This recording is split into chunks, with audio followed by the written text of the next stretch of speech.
Hi, everyone. Happy Tuesday. I am so happy to be here with you today. Welcome to this creative conversation. We have an incredible guest who is going to be joining us today, and I can't wait for you to meet her. Before we get into that, if you are here with us live, we are streaming on YouTube, we are streaming on LinkedIn, we are streaming on Facebook.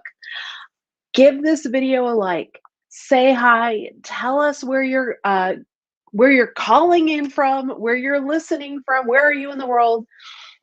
And I always love to say, let us know what you're drinking.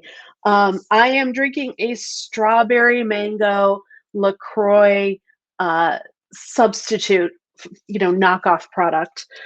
Today, I am hopelessly addicted to these things.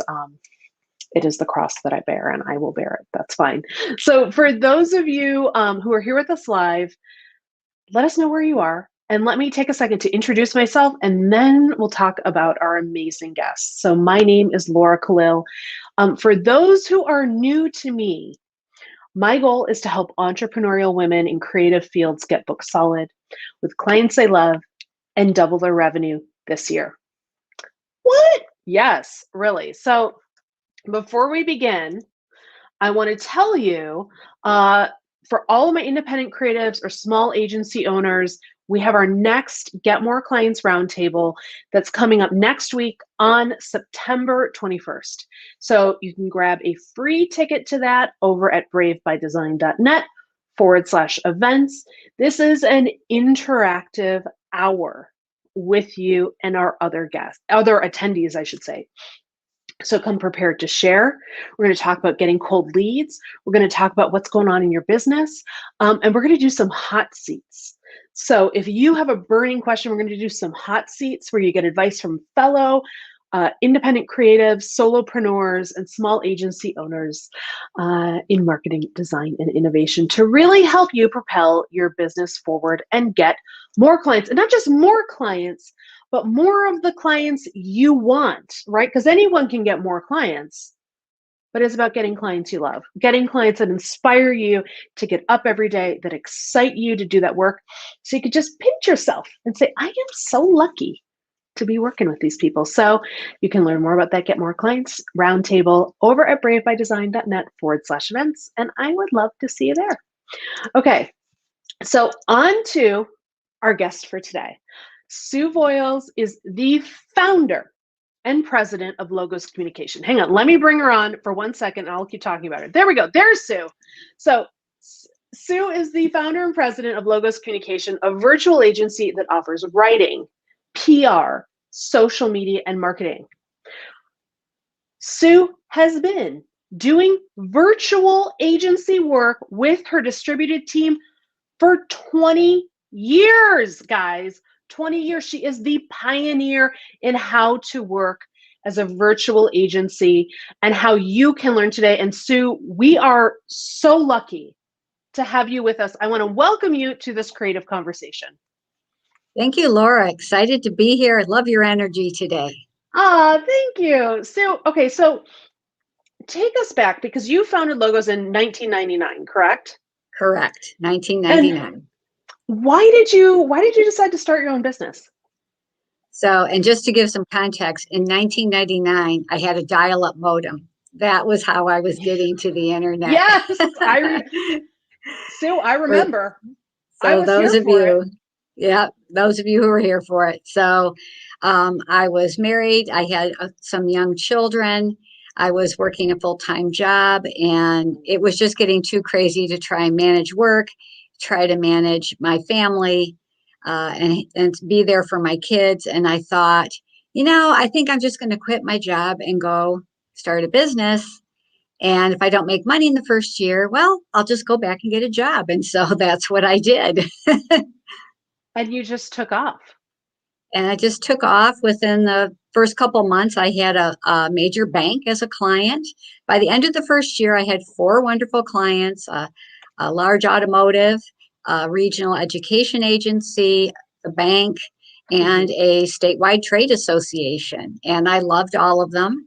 And it was a great way to start. And I made money that first year. Okay, so long story short, Sue's a badass. And that is incredible. So, Sue, when you were thinking, because remote work was not really anything we were thinking about. As you said, we had dial-up modems at that time. It was not necessarily easy to get on the internet or to be collaborating this way. Can you talk about what really inspired you to move towards a remote model for your agency? Well, for the viewers out there today, one of the things that I thought about, I was working on a master's degree right at that time and was close to finishing up, and my master's project was about remote work in the communications field. And so I dove into that and found out that really work from home has existed for many, many years in different forms. Mm, And work from home in communications can be accomplished because if you think about journalism, reporters work remote all the time because they're on the scene, they're on location, they're right. reporting from outside the Yeah. newsroom. And so that inspired me to think, well, why can't I just work from home and be remote and get things done? And Mhm. in fact, Laura, one of those very first clients actually said, "We need you to work remote." They requested it Really?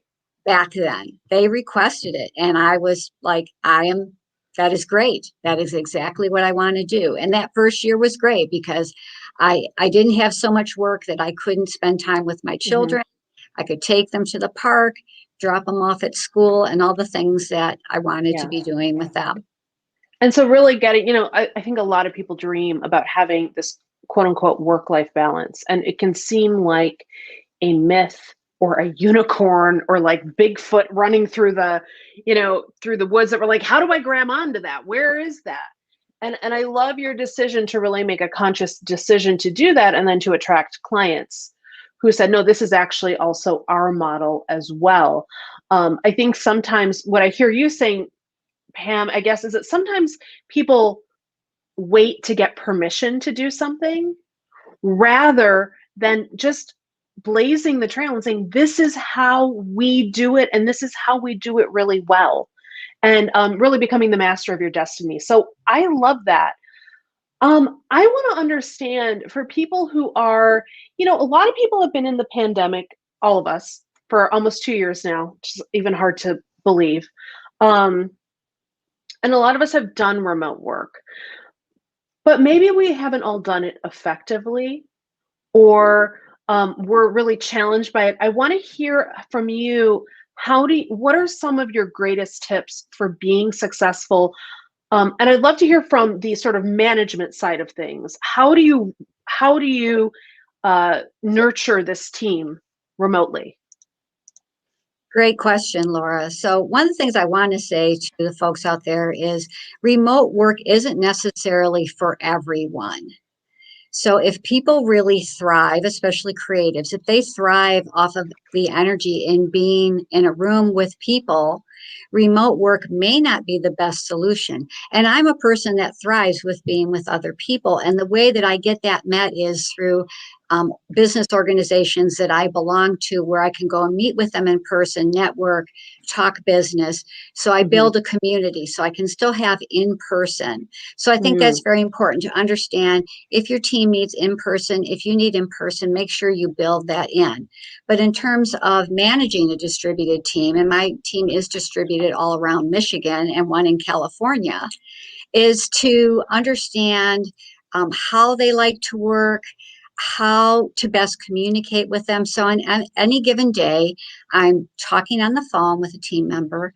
I'm texting with a team member.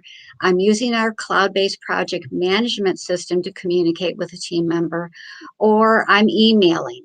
So mm, understanding how to best communicate with them is important.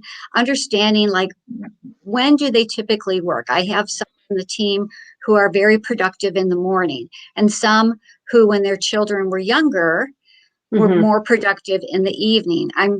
What I love to say is, I'm very proud of the fact that I was able to engage with all generations. I have a multi generational team, and I was able to allow them to have work life balance in their life. because I Yeah. wanted it for myself. And so through the years, I've had team members with young kids. I've had grandparents, older workers with Hmm. grandkids they wanted to spend time with.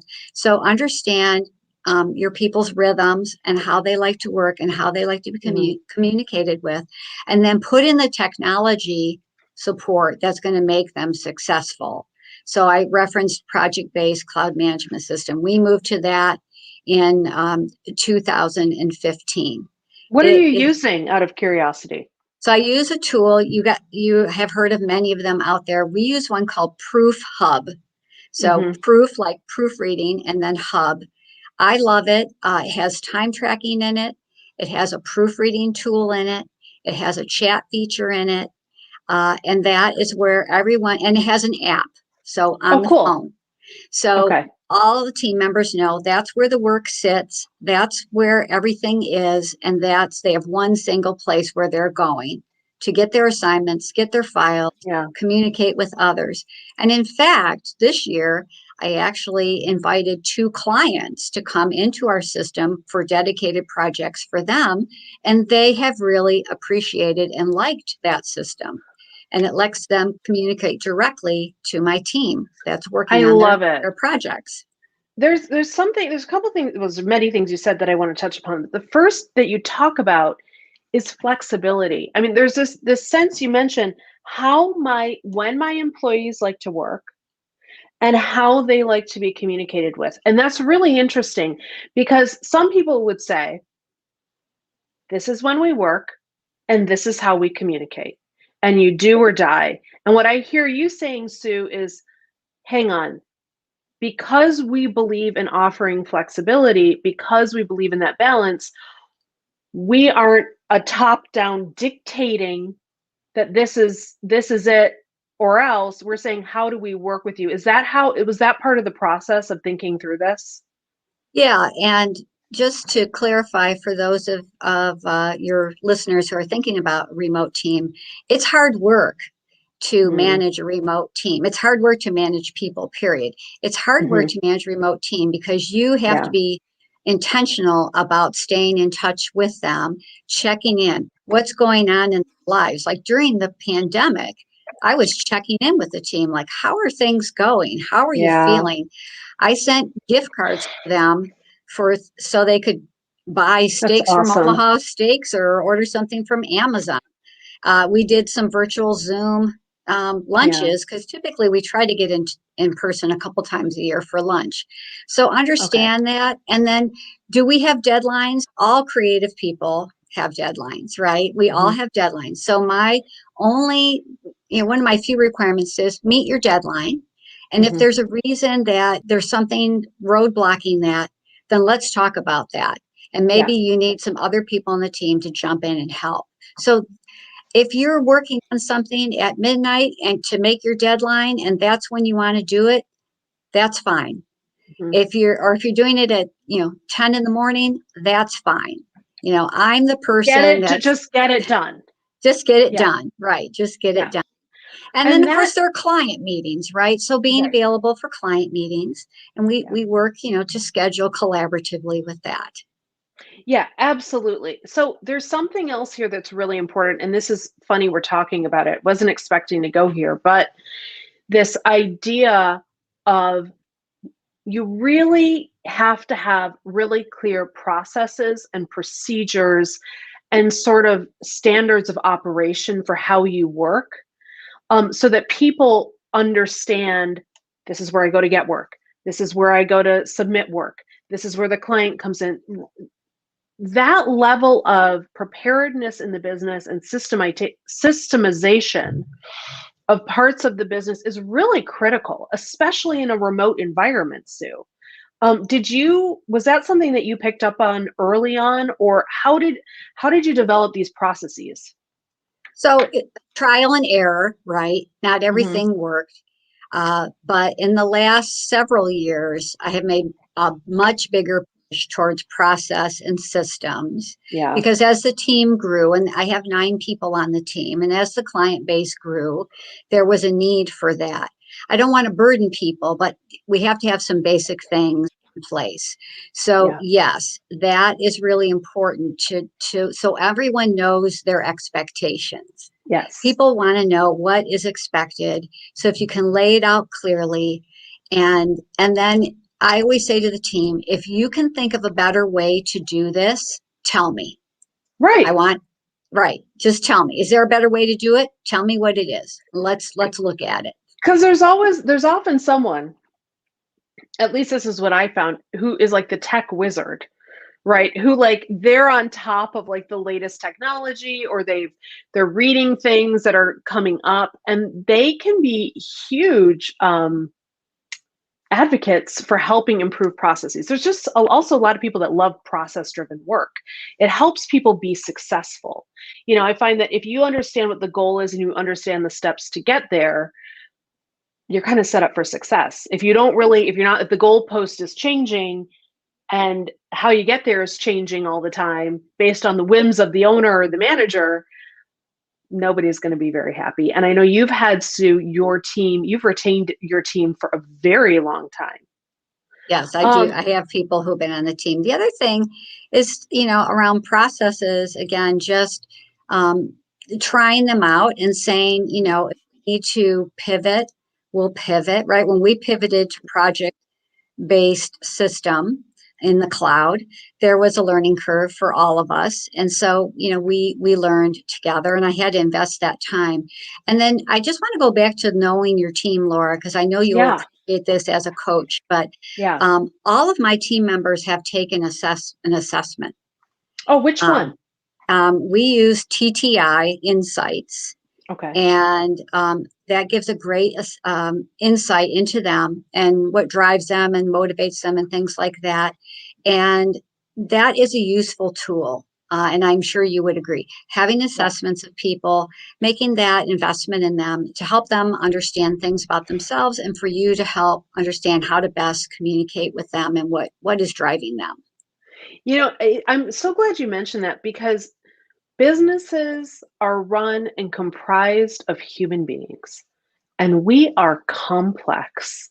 And, I think a lot of times there's sort of, certainly when I was growing up, Sue, there was this notion of you come into work, you put on a brave face.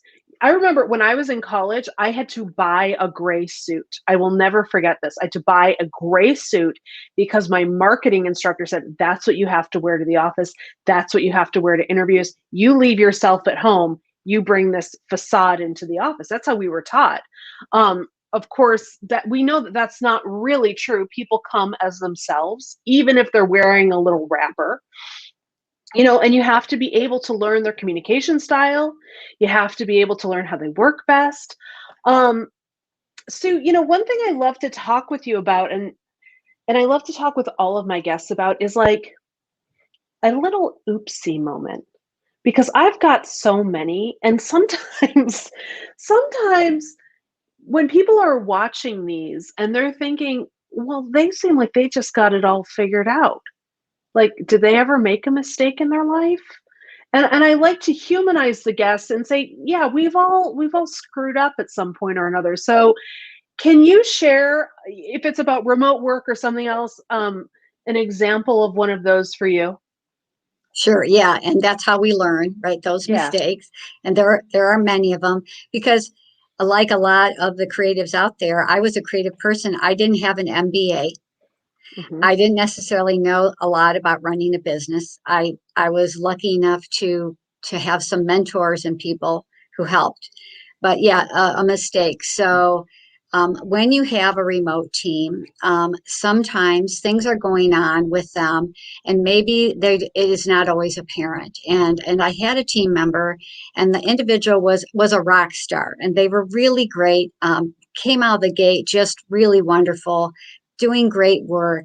And then some things started happening, and the quality of the work started going down. Some things started going on in their lives, and Okay. I talking and checking in and what's going on and what can I do to help.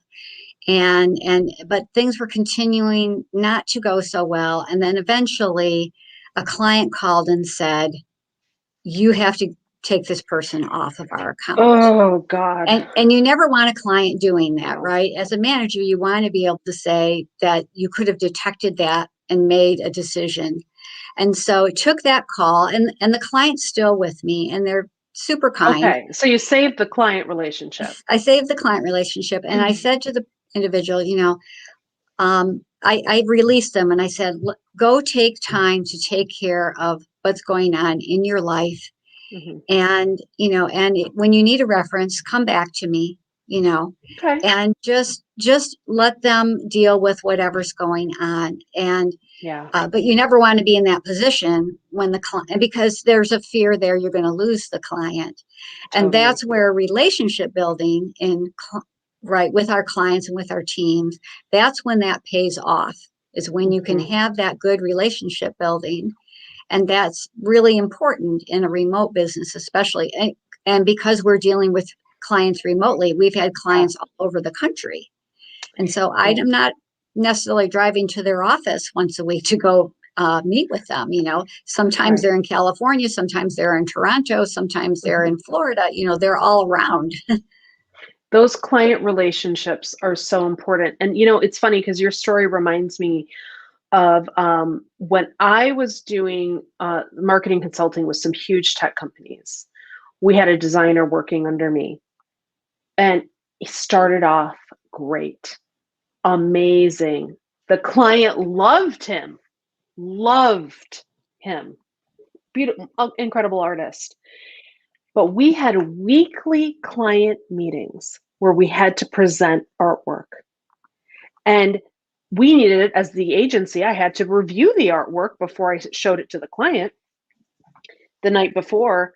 And the deadline for getting that artwork got pushed closer and closer and closer to the client call, to the point where eventually he missed the client call, which, as you know, Sue, is a big no-no. You can't do that to your clients. Your clients, you have to treat like gold, especially if you love them and you want to maintain the relationship.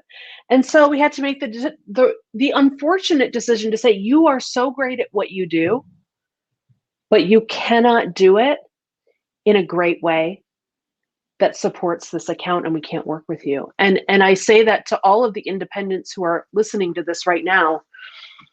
Great work cannot make up for a litany of other errors. You've got to have the great work, but you've also have to have the work ethic as well, because you'll never make it in this business otherwise. At least that's my experience. Sue, oh, sorry, were you going to say something? Yeah, owning up to your mistakes too with the client, to say, I apologize, I'm sorry, and I will take care of it. And what do we need to do to make it right? Correct? Exactly. You have to come clean. It's really You have to important. come clean. And sure, it's not going to happen again. This is not part of our drill here. So, Sue, this has been incredible. I have loved talking to you. For people who want to learn more, who are like, Sue is on the game, where do I learn more about Logos Communications? Where do we send them? So you can go to our website, logos-communications.com. You can connect with me on LinkedIn. Always happy to accept connections from people. And that's a great way to engage me there. And we have a company page on LinkedIn as well. I love it. Sue, thank you so much for joining me for this creative conversation. Thank you, Laura, and have a wonderful day. Thank you.